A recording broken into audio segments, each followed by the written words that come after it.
Ué. Eu queria Deixa fazer... o Sérgio fazer uma pergunta, que eu tô gostando das Eu perguntas do queria Sérgio. só fazer um Fala aí. comentário da pergunta que o Sérgio fez, que ele perguntou minha religião. E eu sou de uma religião ayahuasqueira, que é uma coisa assim que muita gente vê com maus olhos. Né? Eu, por exemplo, quando cheguei na TDI... Explica pra galera só o que é o ayahuasqueira, que é o que... É que bebe o chá da ayahuasca. Já bebi, já. Que comunga... Gostou? Não. Eita. Não. Tipo assim, gostei, mas não faria de novo. Entendeu? Eu já fiz centenas de vezes. Ah, meu Deus. Faço muito mal.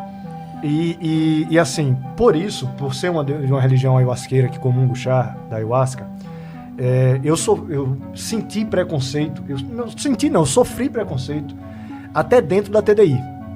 Até de pessoas da TDI. Agora, o professor Marcos Eberlin nunca